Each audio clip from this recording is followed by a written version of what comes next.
안녕하십니까. 전북대학교 병원 호흡기 알레르기내과 박성주입니다. 제가 오늘 말씀드릴 내용은 만성 폐쇄성 폐질환 COPD라는 병에 대해서 말씀드리려고 합니다. 이름이 굉장히 어렵죠. 만성 폐쇄성 폐질환, 이름이 굉장히 긴데요.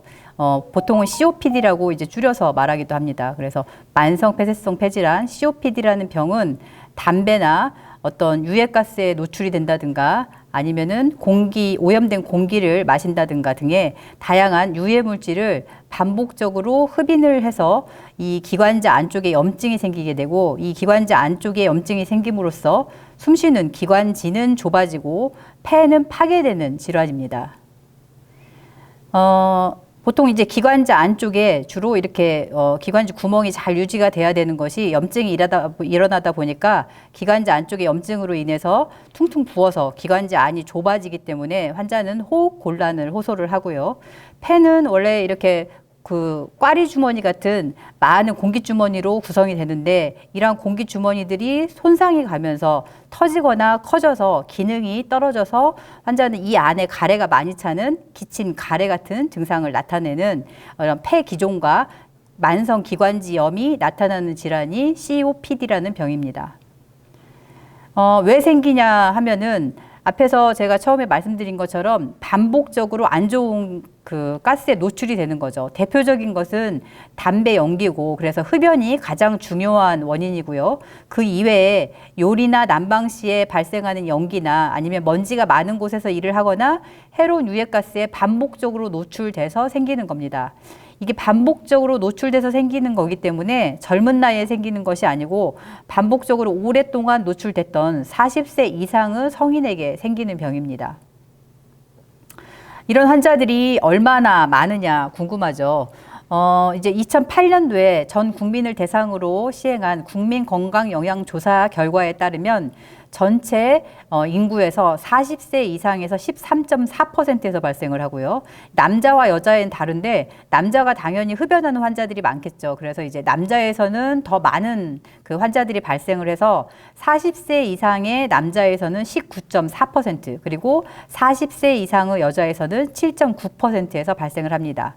40세 이상의 남자에서 19.4% 발생한다는 건 20% 정도죠. 그러면은 만약에 40세 이상의 남자 5명이 모여 있으면 그 중에 1명은 이러한 만성 폐쇄성 폐질환에 걸렸다는 겁니다.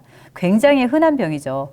그런데 이제 실제 여러분이 보시면 주위에서 만성 폐쇄성 폐질환에 걸렸다는 환자들을 별로 보지 못할 겁니다. 이제 그 이유는 이 많은 환자들 중에 환자들이 실제 병원에 가서 진단을 받고 치료받고 있는 환자들은 2.1%밖에 되지 않는다는 겁니다. 즉 대부분의 98%의 환자들은 본인이 이러한 만성 폐쇄성 폐질환이 있지만 그걸 모르고 치료를 안 받고 있다는 거죠. 이러한 유병률은, 이 환자가 얼마나 많이 생기느냐는 저희가 이렇게 매년 검사해가지고 결과를 봤을 때도 줄어들지 않습니다. 거의 전 국민의 한 12에서 15% 환자들이 계속 앓고 있고요. 남자의 경우에는 앞에서 보여드린 것처럼 굉장히 많아서 20% 정도의 환자들이 이러한 만성 폐쇄성 폐질환을 매년 이렇게 조사해도 굉장히 높게 발생하고 있는 것을 알 수 있습니다.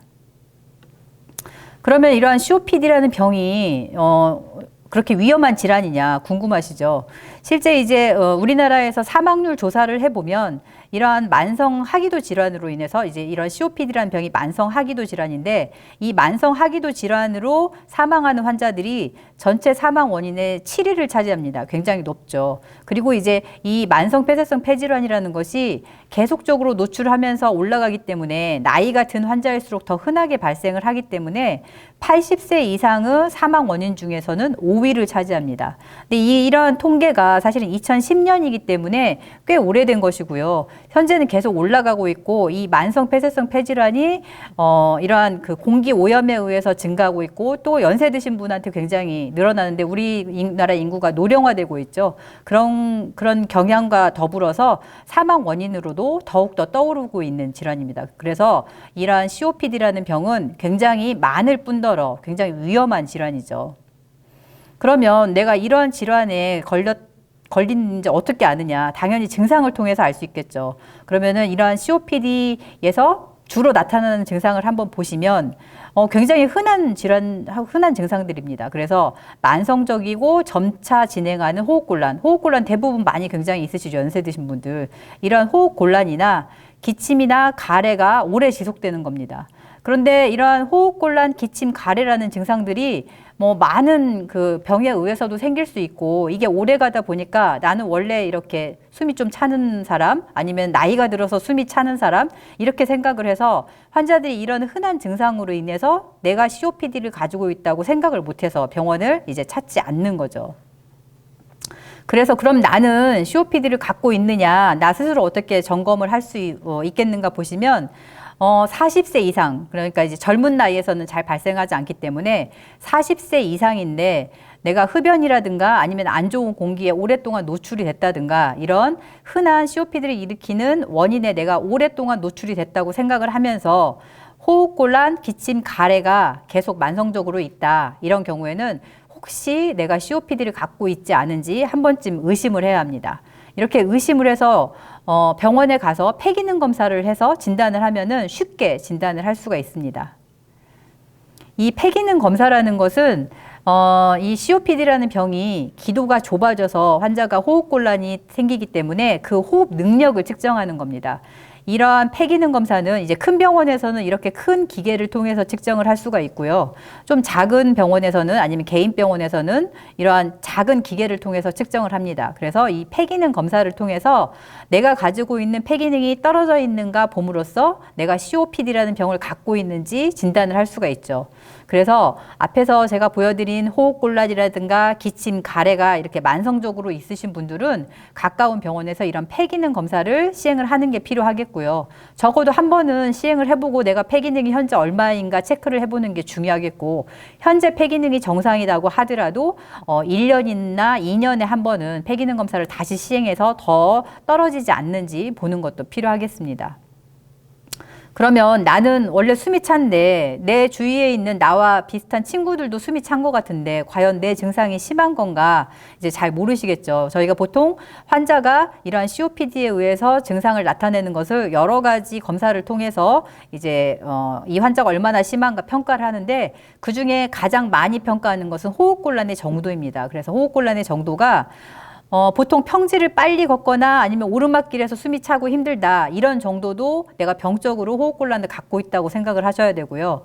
보통 우리가 이 환자는 증상이 심하다 이렇게 평가하는 것은 평지를 걸을 때 내 친구들보다 내가 조금 더 늦게 걷거나 아니면 평지를 걸을 때 내가 예전에 평소의 속도로 걸었을 때는 숨이 차서 한 번쯤 멈춰야 된다 이런 정도면 심한 호흡곤란이라고 생각을 하시면 됩니다. 그래서 계단을 오를 때 내가 좀 숨이 차다 이렇게 생각이 된다면 내가 친구들보다는 좀 더 증상이 있다고 생각을 하시고 병원에 가서 내 폐기능의 정도가 어떤지 폐기능 검사를 통해서 확인을 해보시는 것이 반드시 필요합니다. 이제 병원에서는 이렇게 호흡곤란만 측정을 하는 건 아니고 이 COPD라는 병이 호흡곤란 이외에 기침, 가래 이런 증상들이 다양하게 나타나기 때문에 이 호흡곤란 이외의 다양한 증상들을 평가를 하여서 환자가 심한가 그렇지 않은가 평가를 해서 이 환자한테 어떤 정도의 치료를 할지를 이제 결정을 하게 됩니다. 그러면 이미 담배를 펴서 폐기능이 내가 떨어졌다고 하면은 담배를 계속 켜도 되는 거 아닌가요? 이렇게 대부분의 흡연가들이 저희한테 와서 말을 합니다. 그렇지만 담배를 끊는 것이 굉장히 중요한 이유가요.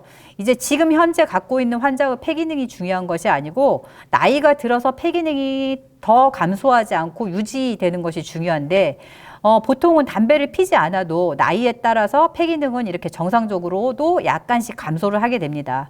그런데 이제 담배를 피는 경우에는 그 속도가 훨씬 빨라지죠. 훨씬 빨라져서 환자가 젊은 나이에 이제 숨이 차게 되는 거죠. 그렇지만 조금이라도 담배를 빨리 끊는다 이런 경우에는 그래도 폐기능이 보존이 됩니다. 그래서 예를 들어서 45세에 금연을 하는 환자는 폐기능이 더 많이 안 떨어지는 상태에서 이 떨어지는 속도가 늦어지기 때문에 어느 정도 나이 들어서도 폐기능이 유지가 되지만 65세에 담배를 끊은 환자들은 이미 폐기능이 떨어진 상태에서 담배를 끊어서 폐기능의 속도를 떨어지는 것을 늦추기 때문에 훨씬 더 낮은 폐기능을 가지고 나이가 든 상태에서 살아야 되는 거죠. 그래서 이러한 저희가 담배를 끊으라고 하는 이유는 환자가 조금이라도 폐기능이 덜 떨어졌을 때 더 이상 폐 기능이 빠르게 떨어지는 것을 막기 위한 거기 때문에 본인이 병이 있다고 알고 담배를 끊으면은 더 좋겠고요. 사실은 병이 심해지기 전에 병원에 와서 폐 기능을 측정을 해서 내가 담배를 반드시 끊어야 되는 환자인지 좀 보고 끊는다고 하면은 좀 더 동기부여가 되리라 생각됩니다. 이렇게 만성 폐쇄성 폐 질환이라고 진단을 받으면 방금 제가 말씀드린 것처럼 조금이라도 빨리 담배 끊는 것이 첫 번째 치료겠고요. 이 담배 끊는 것만으로는 이제 치료가 안 되겠죠. 환자는 계속적으로 기침, 가래, 호흡곤란을 갖고 있기 때문에 이거를 치료하기 위해서 우리는 기관지 확장제라는 약을 씁니다. 이제 기관지가 좁아져서 생기는 병이기 때문에 기관지 구멍을 늘려주는 약을 쓰게 되는 거죠. 지금은 이제 예전에는 우리가 이러한 만성 폐쇄성 폐질환에 쓸 수 있는 약들이 사실은 많지 않았습니다. 그래서 대부분의 병원에서 똑같은 약을 처방을 했는데요.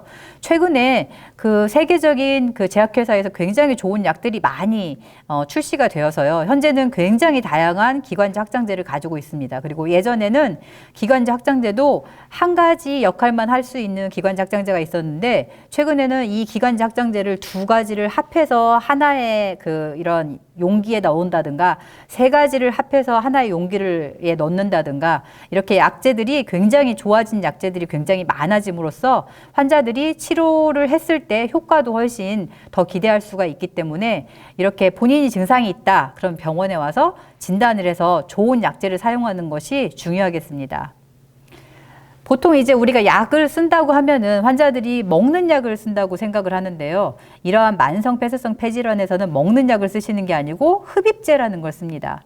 보통 우리가 어떤 내 몸에 어떤 부분에 병이 있다 그러면 그 부분에 바로 작용할 수 있는 약제를 쓰는 게 제일 좋겠죠. 예를 들어서 눈병이 있다 그러면 안약을 넣고 피부 질환이 있다 그러면 연고를 바르는 것처럼 그 장기에 직접 갈 수 있는 약제가 있으면 굉장히 좋겠죠. 그렇지만 이제 대부분의 장기들은 예를 들면 간이나 콩팥이나 이런 데는 그쪽으로 직접 갈 수 있는 약이 없죠.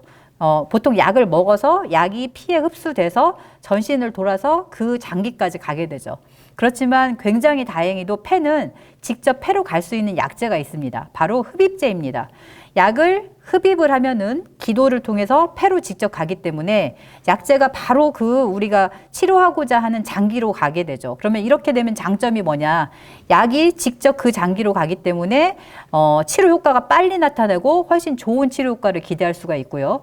이게 피로 흡수되는 양이 적기 때문에 전신적인 부작용이 적죠. 그런데 다행히도 이런 기도 질환에는 흡입기라는 좋은 약제가 있고 현재 이러한 만성 폐쇄성 폐질환에는 좋은 흡입제들이 많이 개발되어 있기 때문에 여러 환자들이 병원에 와서 잘 진단만 한다고 하면 폐 기능이 더 많이 떨어지기 전에 이러한 좋은 흡입제 치료를 통해서 폐 기능이 더 떨어지는 것을 막을 수 있고 병원에 입원하는 것을 더 줄일 수가 있습니다. 또한 이러한 약물 치료도 중요한데 저희가 환자들한테 운동을 계속 하라고 합니다.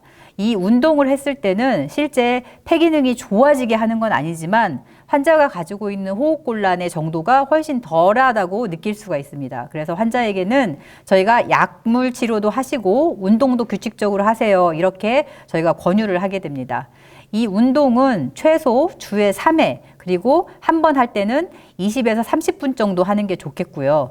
대개는 걷기와 실내 자전거를 권합니다. 이 걷기나 실내 자전거는 사실은 여러분들이 별로 큰 돈을 들이지 않고도 쉽게 할 수가 있죠. 그래서 이 걷기만으로도 내가 숨차다고 하는 게 훨씬 좋아질 수 있기 때문에 약물 치료를 하면서 이런 운동을 같이 하시는 것이 중요하겠습니다.